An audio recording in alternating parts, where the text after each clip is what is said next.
My name is Jerm. This is Jerm Warfare, the battle of ideas.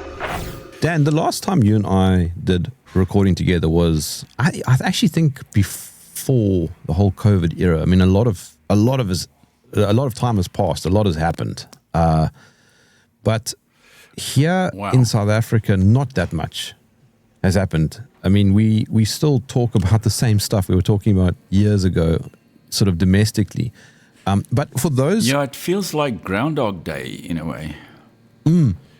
But Dan, so because this is your first time on my UK Column show, for those who don't know who Dan Roodt is, who is Dan Roodt? Oh, wow. Yeah, that's a sort of an existential question to ask. But yes, I kind of, I studied, I was a bit lazy when I was young, so I kind of studied stuff that took like fun, like, literature and philosophy, and eventually... But you've got 6 degrees, eh? You've got 6 degrees. That's right, yes, including a PhD. And I've got a kind of a pre-PhD in France as well. I studied at the most left-wing university campus in France. It's in the Saint-Denis area, just north of Paris. And I'm almost like a master of jack of all trades, master of none. But yes, I've got a fairly broad perspective on the world, and I'm fluent in French, and I read Dutch with Afrikaans and German, and I've even studied a bit of Russian and Swedish and Italian and stuff. So I look at the world from a very broad perspective, and I've come to know quite a lot about the US as well. I've been there a couple of times. I've got a few American friends. So I think I've got a feel for the US as well. But I've also studied, even though I'm not officially an historian, I've gone really deeply into South African history as well. Particularly Afrikaner history. Yes, exactly. But also the stuff, all the intricacies, like, for example, why did the Anglo-Boer War really happen? And stuff like that, things that you don't normally come across much. And I've read Smuts' speeches and all sorts of things, So yes, I think I'm quite grounded in South African history. And when I was young, I also read all these Marxist historians in South Africa and what they had to say. And it's actually very funny because, according to them, apartheid came about because of capitalism, and in order to destroy apartheid, you had to destroy capitalism. But when they came to power in South Africa, they kept capitalism, or they kept it for themselves, and they've enriched themselves enormously. I mean, I don't think any country in the world has ever had such greedy rulers as here. And they're all communists, or they don't say it publicly, but I mean, if you read between the lines, what they say, and their whole kind of their ideology and the basis of their thinking, it's all rooted in Marxism. They haven't really progressed beyond that. They don't have an alternate ideology. So they still kind of, that's why they like Cuba so much. A while ago, I found out that there's actually, the ANC built a statue. They put up a statue for Fidel Castro in Bloemfontein. I mean, can you believe it? And apparently there are a whole lot of street names there that changed to Ho Chi Minh and, Lenin and whatever. So, I think there are parallels between our history and the history of Eastern Europe, very much so. I know a few people in Eastern Europe and Czech Republic and other places. I've been to Prague, and I've traveled a bit in Poland and Czech Republic. I've been once very briefly to Russia as well, and I see real parallels between our history and that of Eastern Europe, because people don't realize it, but we've had a very strong communist movement throughout the 20th century, but it was kind of the media and the old government, they kind of didn't inform people about this because they didn't want to, I think, scare them. but eventually this movement succeeded. And when communism fell in the rest of the world, it succeeded here. And now they've got this kind of hybrid system. It's sort of capitalism, but with communist aspects. So that's why it's so weird. It's and that's why it feels like Groundhog Day, because and nothing ever changes in South Africa. Every election they say, okay, after this election things will get better, but it never does. I think you're being very modest, though. Your significance here in South Africa is a lot bigger than what you're making it out to be, in terms of your work, your literature, your writing, your poetry. Prague, which not the city Prague, but the website Prague, Praag, which stands for Just give me the name. Pro Afrikaans Action Group. That's correct. Yes. Yeah. And why I'm chatting to you actually is because you represent a type of Afrikanerdom that seems to be dying, and I know you are very critical about the future of Afrikaners. Now, obviously you can hear I'm not entirely Afrikaans. My background is 50% Afrikaner, okay. and I'm married into an Afrikaans family. So I've got a very close connection to Afrikanerdom, and of course the cultural history, and more importantly where it's going. And I think a good starting point, Dan, is to you. What does it mean to be an Afrikaner?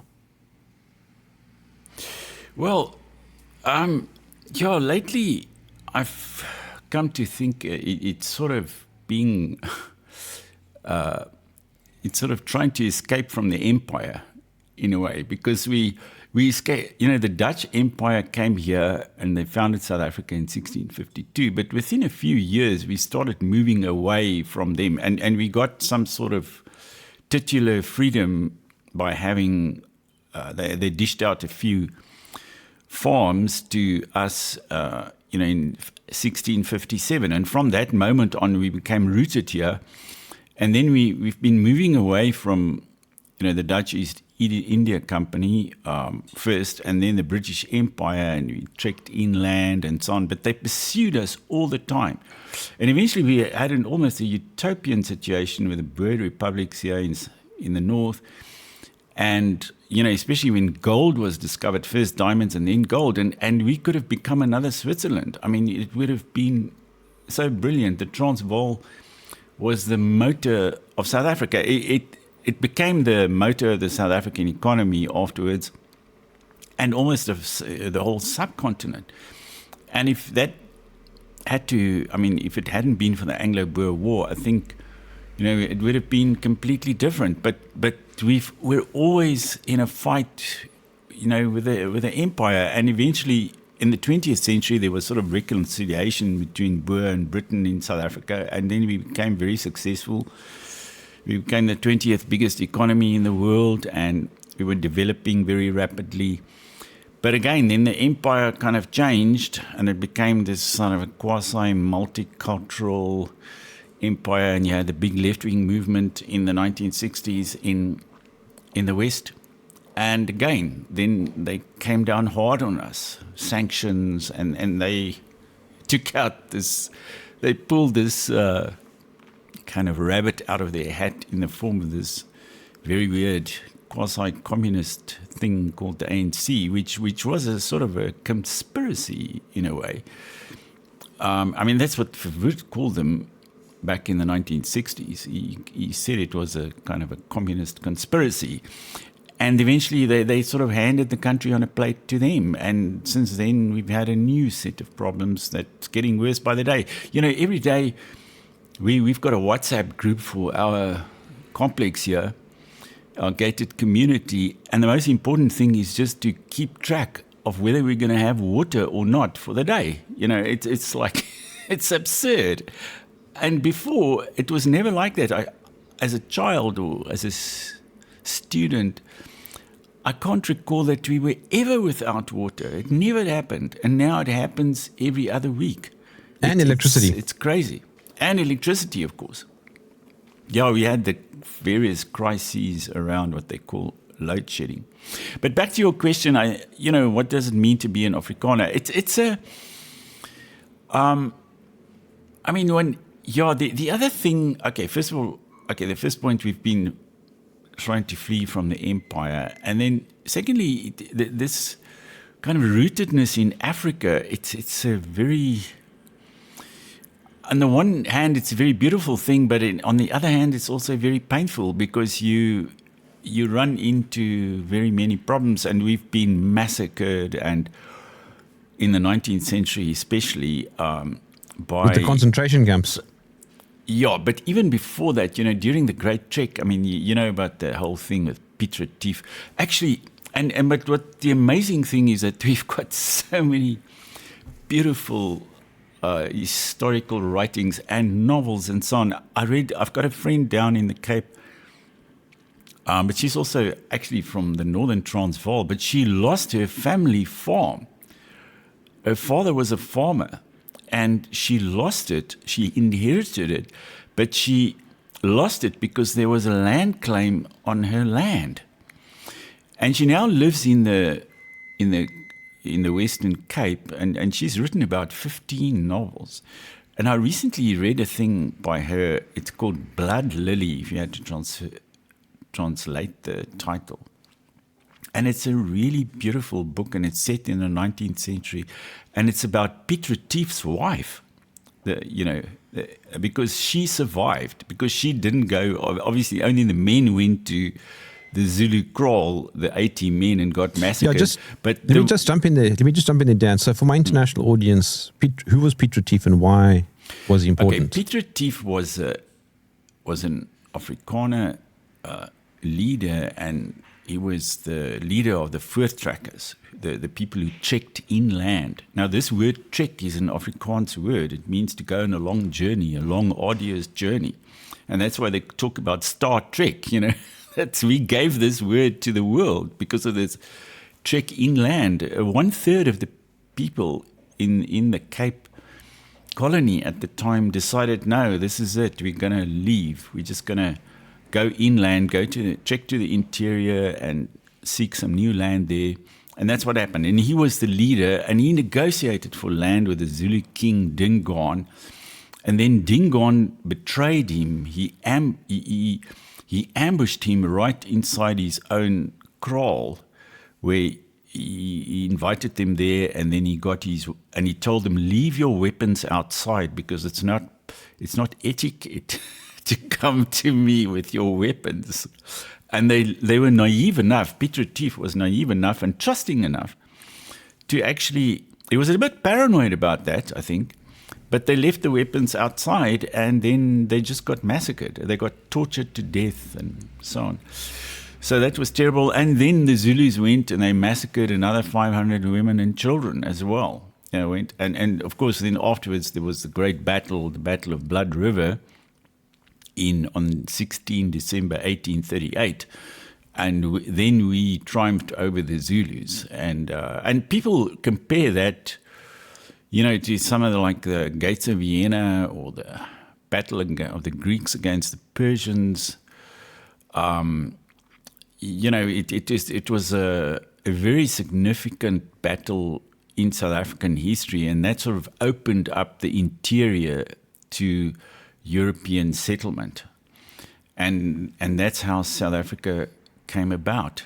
But we've got so many beautiful things that you can read about history, and you become so involved in it that it's very difficult to just become a European again. Even though I love Europe, I go there regularly, and but still I don't feel at home there. I feel at home, in the sun. Here, being baked by the sun, it's just part of it. That's what the word Afrikaner means. It means African. Yes, exactly. And the irony is that we speak Afrikaans, which is really a West Germanic language, very similar to Dutch and Flemish. There are about 40 dialects of Dutch, and they say Afrikaans would be about number 28. On the list, in distance from standard Dutch, which is spoken in the Netherlands and Flanders. But yeah, we called it we called it Afrikaans in the 19th century. And it's the only language in Africa that's called African. That's the irony. And yet these other Africans think we don't belong here. They tell us we are settlers and so on. But I suppose we are settlers like the Americans are settlers in America, or the Australians are settlers in Australia.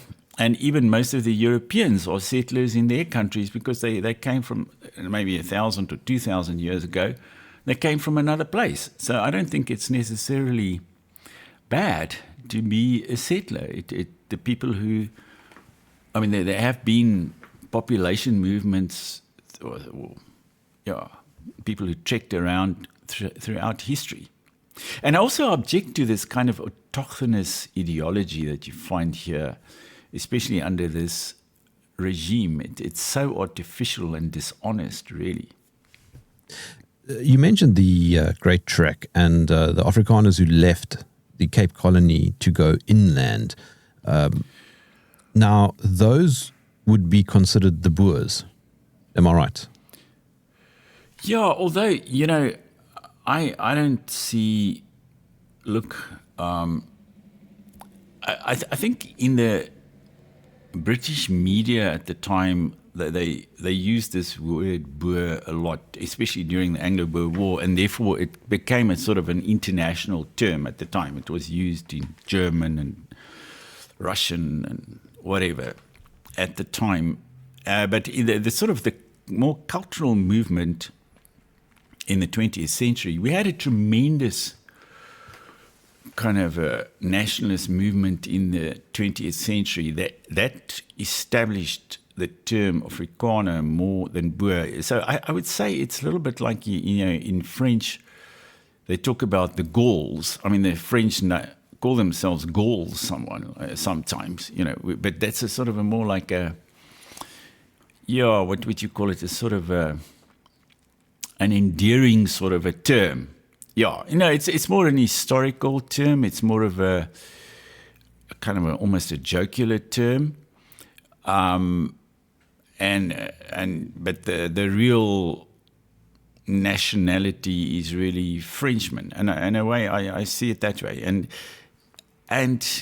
there's a small minority of people, especially in the north of the country, who say, no, we are Boers and we don't like the Afrikaners. But I always ask them, I always want to ask them a question, but if a Boer and an Afrikaner marry each other, what do they get? What is the offspring going to be called? It's just absurd because they also everybody speaks Afrikaans. Afrikaans is so standardized. It sounds the same whether you come from the north. South Africa is bigger than Western Europe. So if you're from the Limpopo River down to Cape Point, and even right up into Namibia to the border, Angolan border, where everywhere people speak Afrikaans, it's all the same language, very minor differences in accent. So it's almal klinkt dieselfde. Everyone sounds the same. Exactly. Yeah. In the Cape, there's a slight accent difference, but it's with certain vowels and so on. And then they say that we here in the north, we tend to have these round vowels, but which sounds a little bit like Swedish or Scandinavian languages. And I think there was influence way back, even before we came to South Africa, from even the Scandinavian languages regarding the pronunciation and so on. Dan, Afrikaans is very close to your heart, the language itself. Do you think it'll be around? Do you think it'll be around in 100 years' time? I think so, because the thing is that during the Anglo-Boer War, the British Army, they raised the country in the north, they raised the country to the ground. There was nothing left. It was scorched earth policy. So everything was destroyed. All the animals were killed. It was just absolutely horrific. Every single farmstead, every church, every town hall was torched. So it was so destructive. It took us, I mean, it was almost like the 30 Years' War in Europe. I mean, they say that it took Germany 120 years to recover from the 30 Years' War. And I think it took us at least 50 to recover from the Anglo-Boer War. So all these sort of material things in our economy and so on, it's been destroyed a couple of times. But the language and the tradition, I mean, we kept on building that. And so that sort of more abstract thing, the kind of spiritual, intellectual edifice, I mean, that thing kept on going. And it's now so big that I think it's indestructible. Even if we die out, it will be like Latin. I mean, it will be dead, but it will continue because people will still read the books or translate them or something like that. And because of our connection to the Low Countries, I mean, they've also got easy access to Afrikaans. You know, with a little bit of effort, they can read it and understand it. And a lot of stuff, I think, I mean, the Dutch especially have digitized a lot of books and newspapers and whatever. So some of our books that were in their libraries ended up in the National Digital Library of the Netherlands. So it's there. It's going to survive. And you know, if you look at the history of Israel, Hebrew was a dead language. But they revived it when the state of Israel came about. They revived it, and now they're speaking it. They're speaking Hebrew there. I went there once, and and I saw the signs, and it's actually trilingual there, sort of Hebrew, English, and Arabic, all the signs. But Hebrew is their language, so I think it will be hard for Afrikaans to die out. And currently, I see that. I think there's a new kind of, almost a renaissance in Afrikaans, especially in the popular music and, on the internet as well, YouTube and Facebook and everywhere. I always say that I think the internet came just at the right time for us, because before, Afrikaans was very much entangled with the state.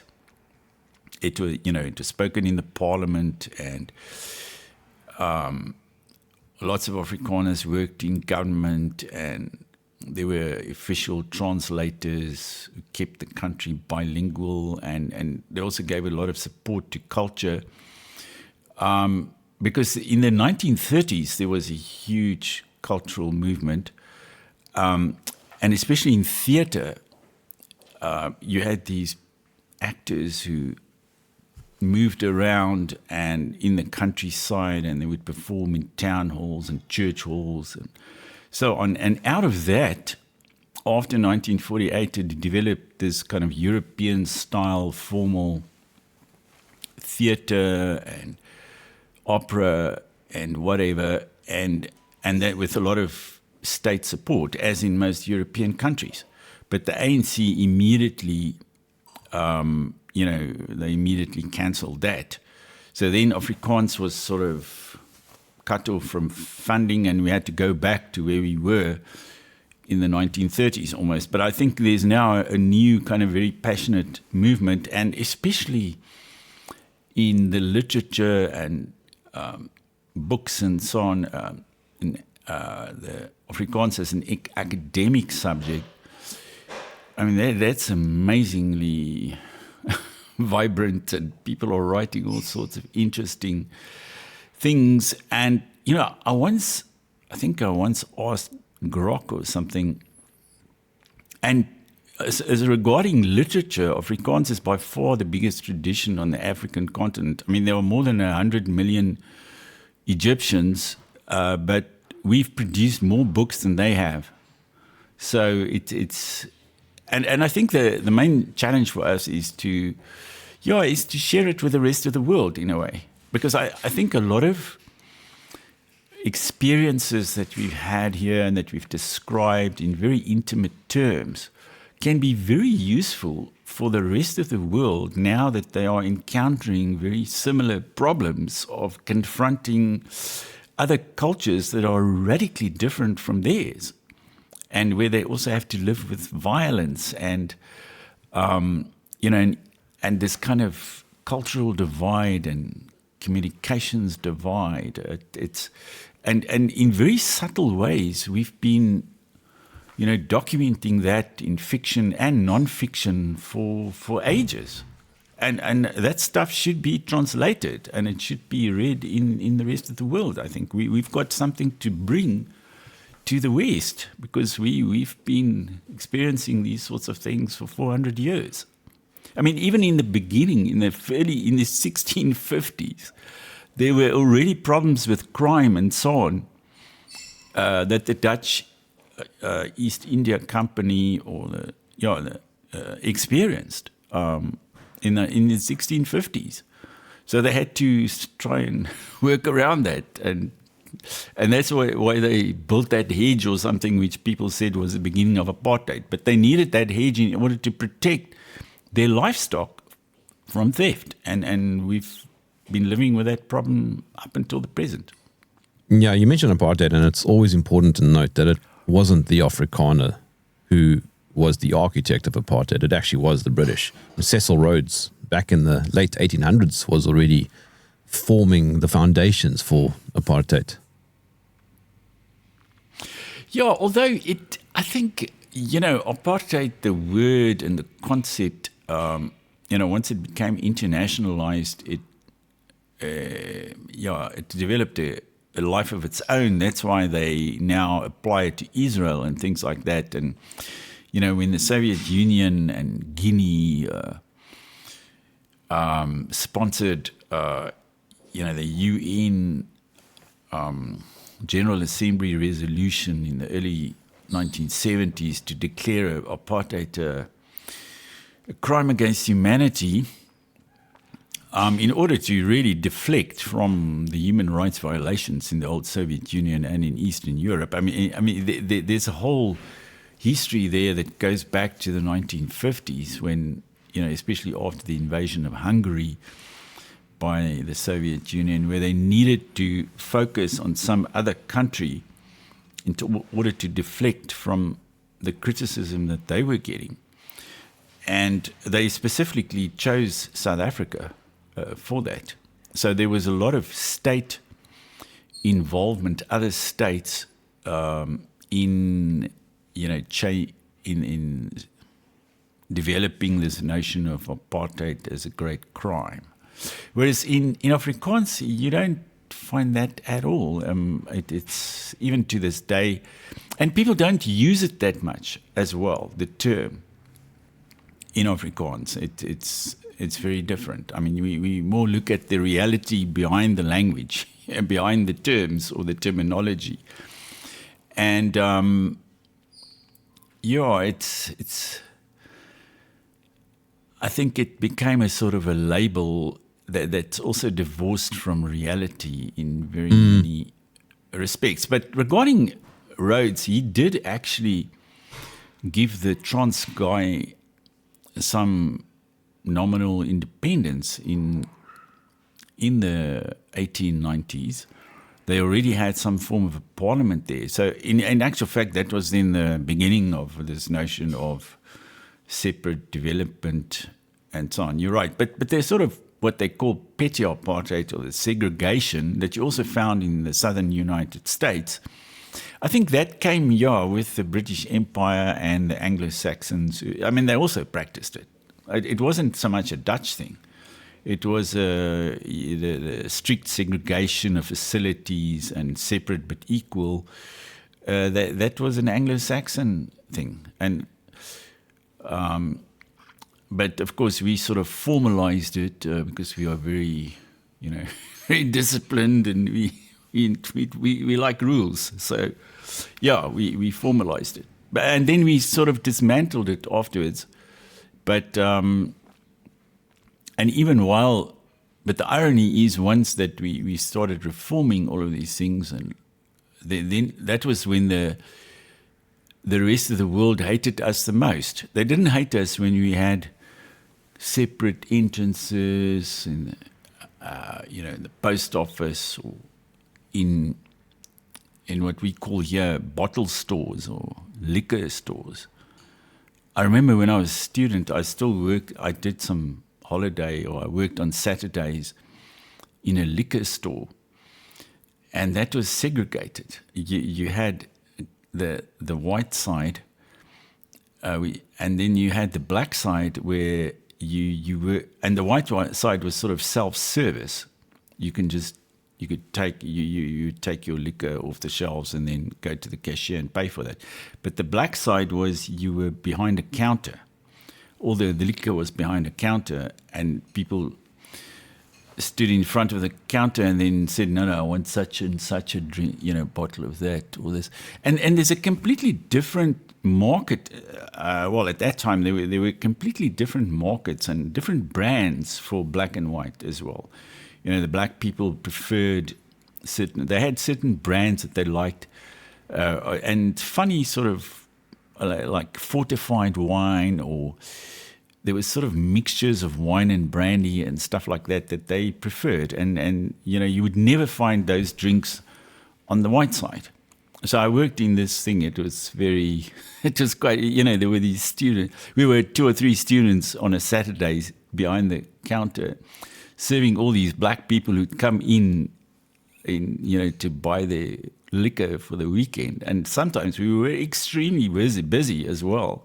I think there was a Greek guy who owned the place, and I think he became very wealthy out of his liquor store.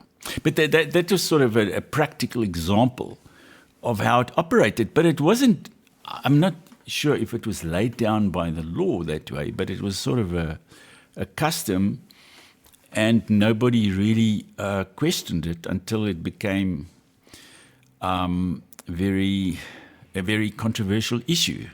And these days, there are all these artificial sort of scandals where somebody takes a cell phone video of a group of white kids sitting at a table at a kindergarten or a creche or whatever you might want to call it. And then there would be a black kid sitting at another table, and then that would cause a scandal. But it would be something that's complete coincidence, just for that moment they'd been playing together or something. But for that moment, there was an illusion of this racial segregation, and then the ANC politicians would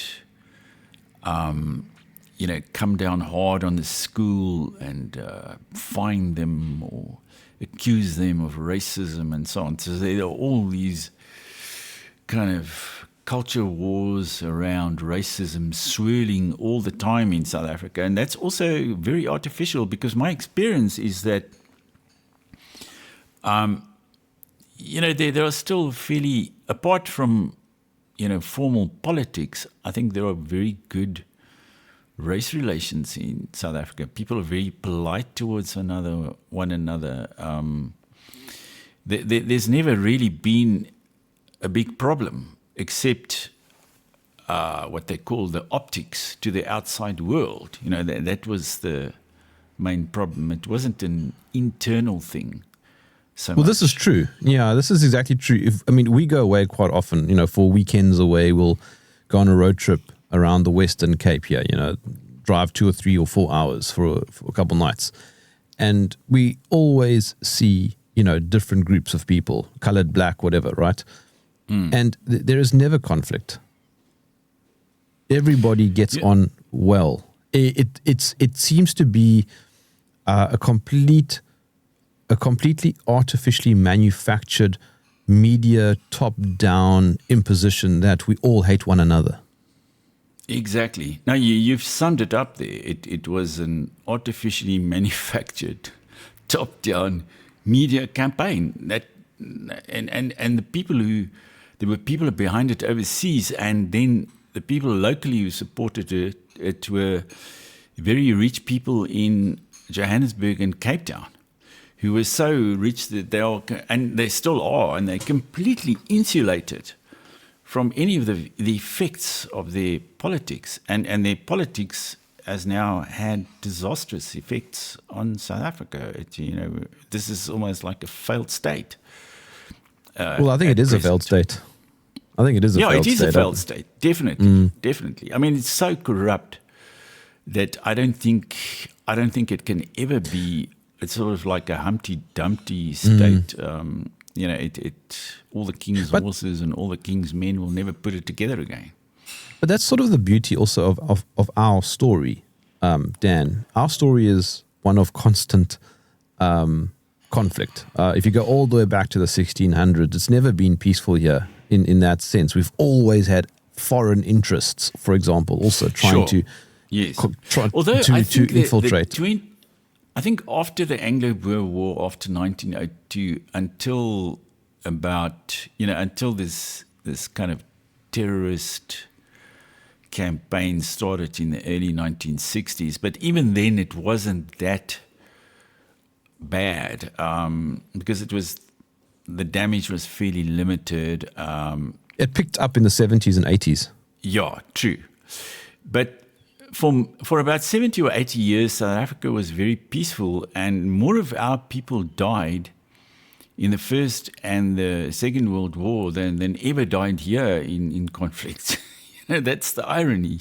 We spilled our blood for the West, and the West turned around and said, no, we're going to sanction you, and we're going to get you. We're going to give you a government that's going to be hostile to you and that's going to make laws discriminating against you, and they will try and destroy you as a people. That's what we're going to do for you. So, I mean, the outside world will never really understand the identity politics that we have here in South Africa. It's difficult to explain. We're constantly battling within ourselves also, like our identity, it's an ongoing thing. And one of the questions I was asked recently is, as a South African, are you Western? And I think the answer is yes and no. I think that we are African with Western heritage. Would you agree with that? Yeah, I mean, I do. I don't know so much about. I think Western has also become. I know the Russians have a very negative idea of the West. I mean, they what they call it, the collective West or something like that. They've got this standard sort of term that they use. But I do feel European in very many respects. I think we do come from Europe, and we still have some connection with Europe, and when we'll always have an exchange with Europe. But at the same time, yes, we are African. I think that something I came across a while back was, the old Rudy brothers and the one Rudy brother ran the Department of Information for South Africa in the 1970s. But his other brother was an academic at the University of Pretoria. And they wrote a few books as well. And they spoke about the third Africa.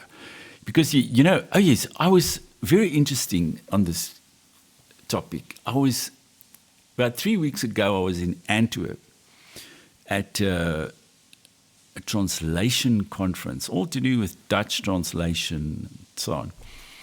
And there was a woman there translating Arabic books. She's an Arabic Dutch translator. And I asked her specifically, do the people in North Africa feel African? Do they describe themselves as African? And she said, no, absolutely not. They are part of the Arab world, of the Islamic world, and they don't see themselves as African at all. So that's the one Africa, the one in the north. And the second one is sub-Saharan Africa. And I think it ends at this Limpopo. And we are the third Africa. And that's what the Rudy brothers wrote in their books, that we are the third Africa. It's a different Africa. It's Africa, but it's not the same as the DRC or Angola or whatever. So, or Ethiopia. I mean, or Ethiopia or anything like that. I mean, over here, we've got first world standards. You know, I can go on an app now and order my groceries, and half an hour later, the guy will knock on the door and deliver my groceries. And we were talking about it before. I mean, we've got fiber internet here.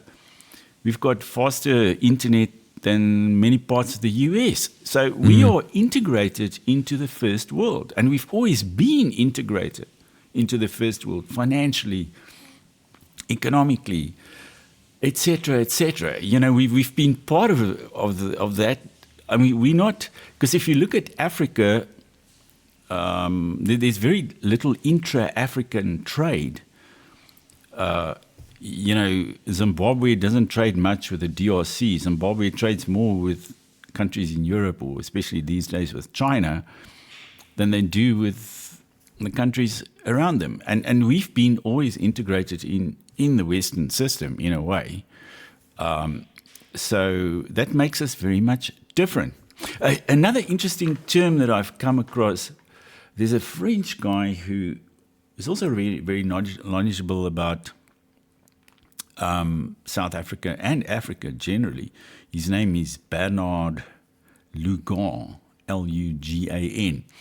And he said, we are an exclave of Europe.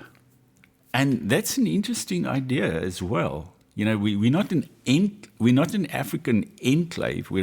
But we are kind of an African enclave in the sense that we are part of the continent.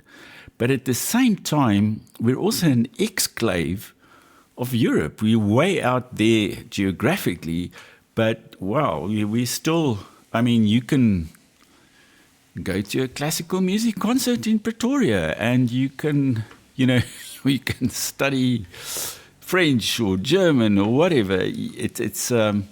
But yet at the same time, Dan, while you are so correct. I like this third Africa idea because Yeah. you know people have also got a very stereotypical idea of Africa and its history as well. They see it as the black continent, but it isn't really a black continent, as I explained to you, because of the Arabic part of it, the Egyptian part. And during the Roman Empire, some of the biggest Roman cities were in Africa. So I see us as part of that history a lot, that we're part of Greco-Roman culture, but in Africa. And there's absolutely no difference between us and, you know, Queen Cleopatra or I read a thing not so long ago about the Roman Carthage. I mean, first the Romans destroyed Carthage, and then they rebuilt the thing, and Carthage became an extremely important port and city in the Roman Empire. But in Africa, right, it's apparently just about 15 or 20 kilometers above the current capital of Tunisia, Tunis. That was where Carthage was, and you've still got the Roman ruins there. So we are part of that kind of millenarian tradition of, call it European or Greco-Roman culture in Africa. That's how I see it. And that's an Afrikaner. And Afrikaner is a sort of this decentered European living in Africa under different circumstances, but we've still got this link to the ancient history. I like that third Africa idea. It's very interesting. But then at the same time, Dan, I mean, this conversation comes up all the time in my circles. There's an Afrikaner diaspora, right? There are a lot of Afrikaners around the world. Yes. Yes. Now, so here's a question for you.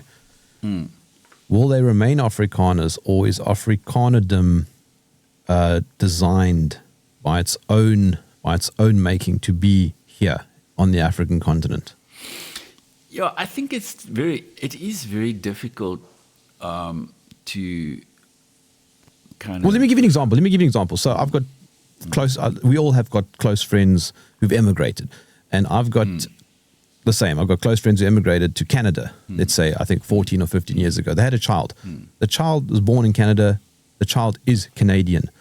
Will the child be on Afrikaner? No. No, I don't Despite think so. the fact, despite the fact. I also know of a family that sort of immigrated to Canada, and I mean the kids were even born here, but those kids are now Canadian. They don't even speak Afrikaans. I mean they know that that their parents come from here and so on, but no, they aren't Afrikaans. And apparently, I've heard from this whole expat community now in the Netherlands and Belgium as well, and I've heard that there's sort of discussions where people ask themselves, should I raise my child to be an Afrikaner or to be Dutch? And that's sort of an existential question, because the whole environment is Dutch, and Dutch is different to Afrikaans. But at the same time, Afrikaans has also got a lot of attraction for people, even from outside, and especially in the Netherlands, Flanders, where people can understand it more easily. And I've come across people there who they first get a CD from South Africa, or they start listening to Afrikaans music. And eventually those people become so involved here that they turn into Afrikaners while still living over there, because they follow what's going on here on the internet, and they learn Afrikaans, they speak Afrikaans, and they feel so engaged in our situation here that they're almost like Afrikaners. So I think the internet has changed things a lot as well. Before, my wife and I lived in France for about 7 years, and in those days, prior to the internet, you were completely cut off from it. Unless you made a phone call, which cost an absolute fortune, there was no immediate way of connecting to South Africa. Whereas now, somebody goes to Canada or Australia or whatever, they never get away from South Africa, because it's there on their screen every day. It's on the WhatsApp. It's, they still, and a lot of them are still connected and involved here. And I know of people in Australia who desperately want to come back because they don't like it in Australia, or the husband and the wife. The husband wants to go to Australia, then they go to Australia. But then the relationship breaks apart, and the wife is now stranded there, and she hates the place.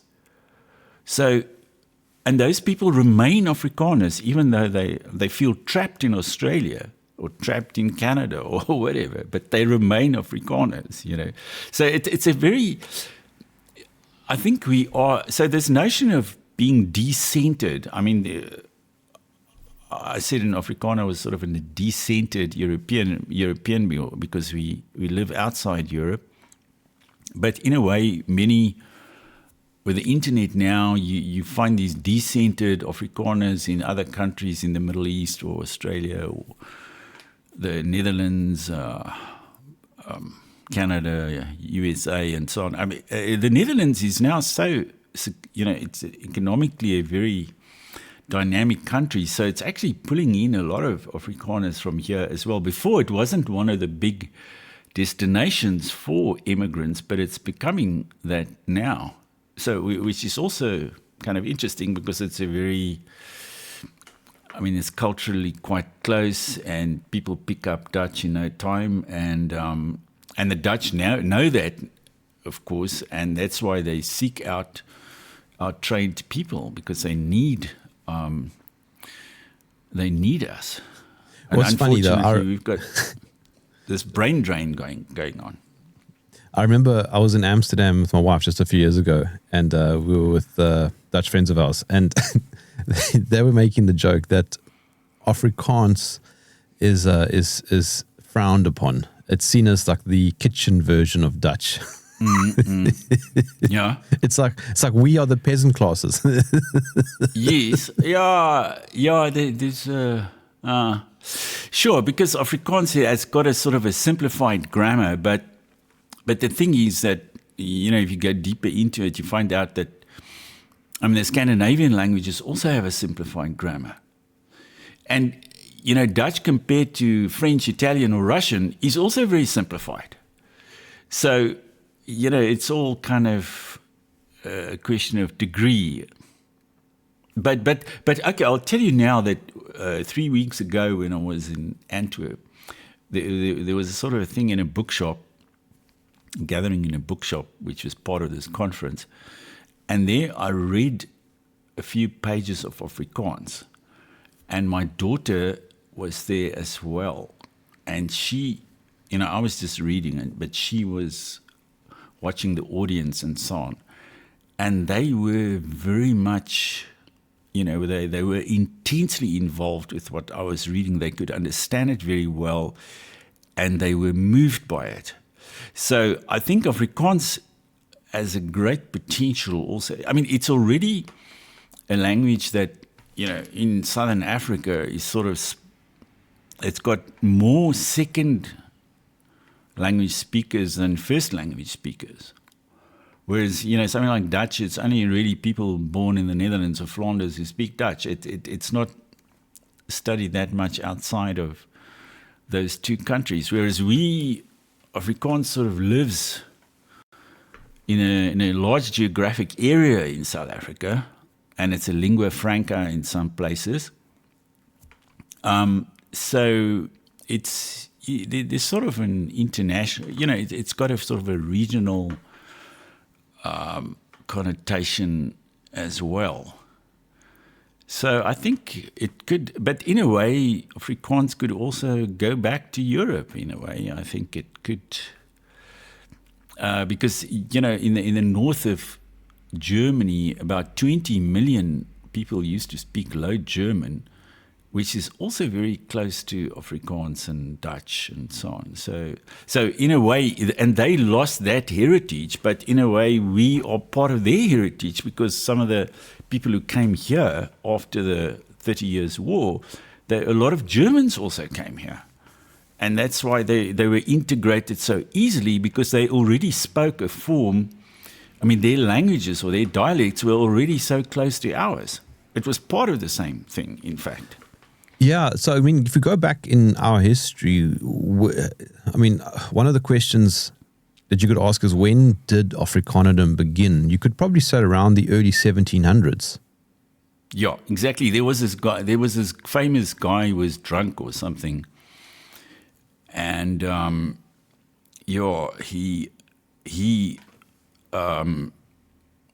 got into an altercation, and he said, "I won't shut up." With some form of official, a police officer or something. And he said, I won't shut up because I'm an Afrikaner. And it was around 1703. Hendrik Biebouw, I think, or something. Yes, that's his name. Yes. Yeah. Biebouw. Yes. Biebouw, yeah. And he had a terrible history, because eventually he got arrested and imprisoned, and he was actually banished or something like that. And but he didn't say Afrikaner, though. He didn't quite say Afrikaner. No, well, what I mean is it was like a variation. It was like Afrikaner or something like that. It wasn't quite Afrikaner, yeah. He did say that. It was more of a Dutch pronunciation or spelling even. But it was a profound moment. It was a profound moment, yes, because he said, I was born here, I identify with this continent, and I won't listen to your authorities from Europe.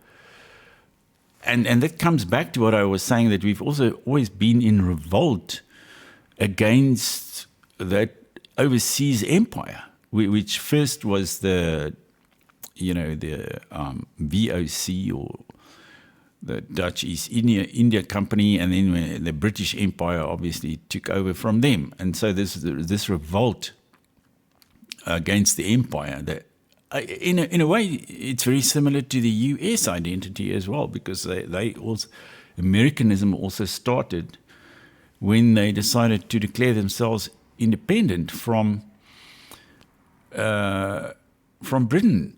And I was actually at Washington's house. It's not too far from Washington, D.C. itself, and it's right on the Potomac River there. And I was and there's a huge museum and everything there. But in fact, our Cape Dutch, homesteads in the Cape look a lot better than Washington's house over there.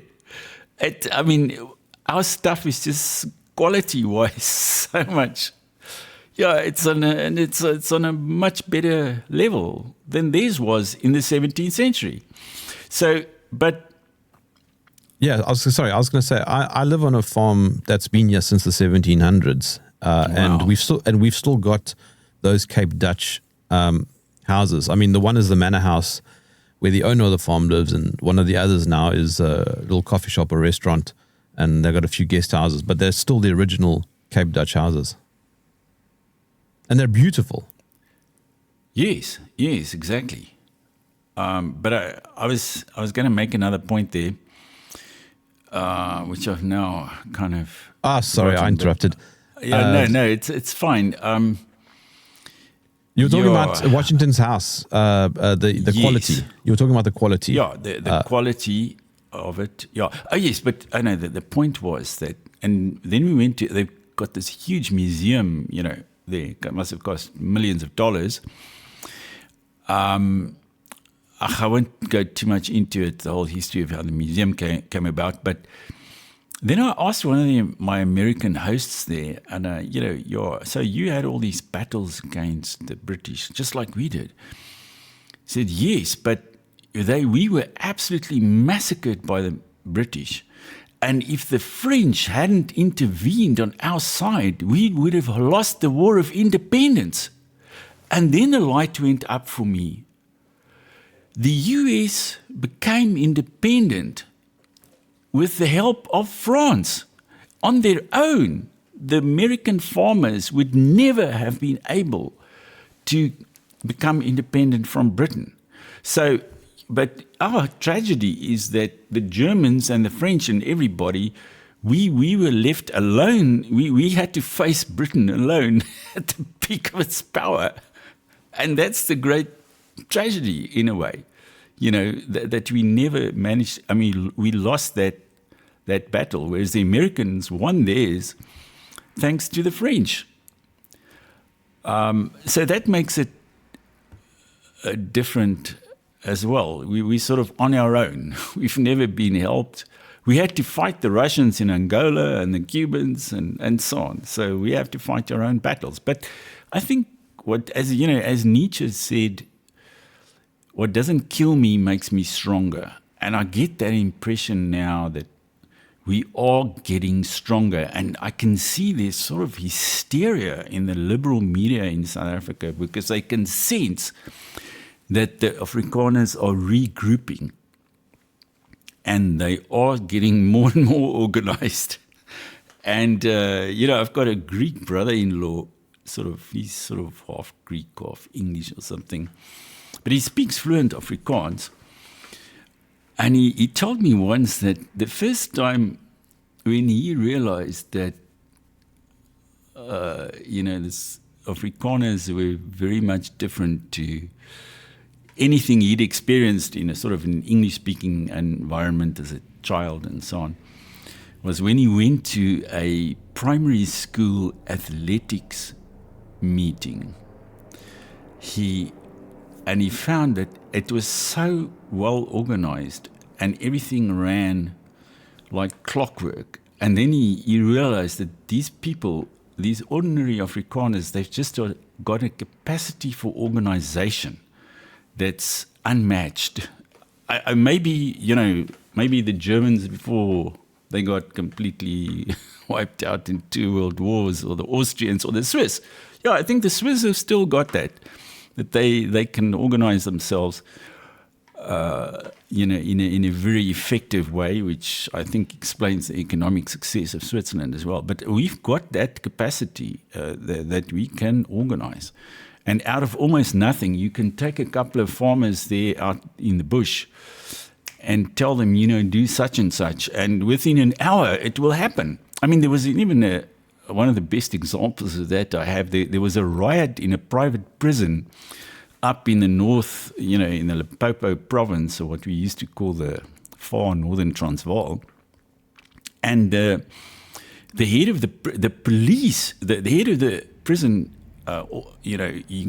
he phoned the police, and they sort of arrived, but they couldn't handle the situation.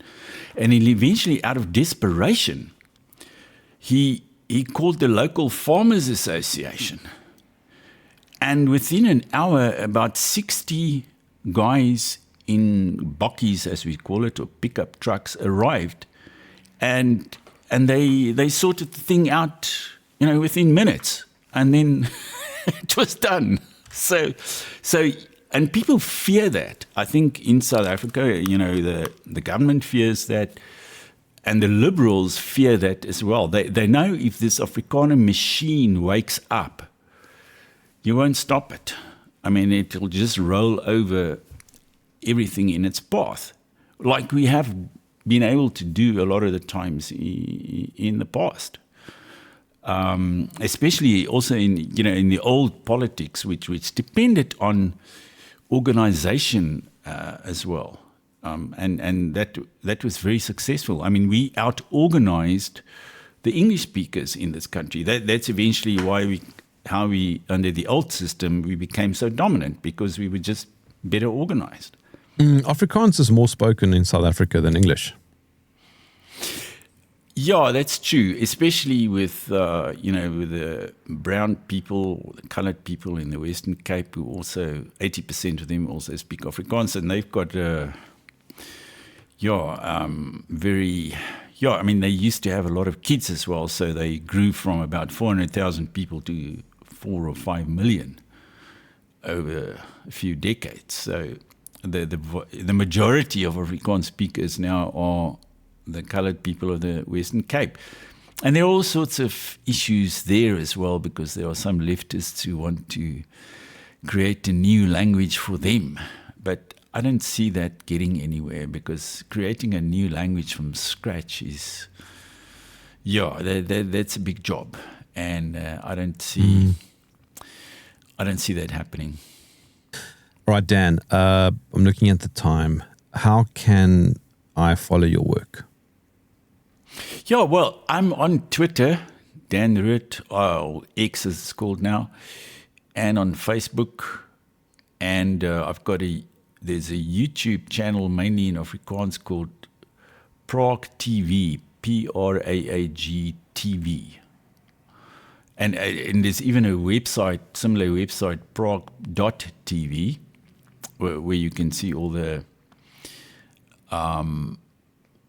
YouTube videos and some books that we publish. I think these days now with YouTube, you can get almost your own subtitles in almost any language, I think. So, and Afrikaans, that's another thing. Afrikaans is very connected to the internet. It's almost like Swedish or something. And I actually think we should give a prize to Google, because they are actually, pushing Afrikaans on the internet. And my email functions in Afrikaans, and YouTube all the instructions are in Afrikaans. So it doesn't feel to me as if Afrikaans is a marginalized language anymore, because it's just so alive on the internet. And therefore it also means that you can translate it. Any Afrikaans article that you pick up on the internet, you can translate it immediately into Russian or Chinese if you feel like it. And also, you're probably going to be able to watch a lot of Afrikaans YouTube videos with English subtitles, if it comes to that. Thank you for joining me in the trenches. Well, thanks. Yes, thanks to you as well. I know the Americans have got this term foxhole. They don't talk about the trenches, they talk about the foxhole. Just the other day, it struck me that that's quite a difference. Yeah, I use the metaphor of the informational, but I've never used loopgrawe. That is trenches. Am I right? Yes, exactly. Yeah. Okay, there we go. Yeah. As at Magersfontein, the famous Battle of Magersfontein. In fact, they say we invented the loopgrawe at Magersfontein prior to the First World War. And the British the Scots especially, they were massacred there. All right. Dan, let me press stop.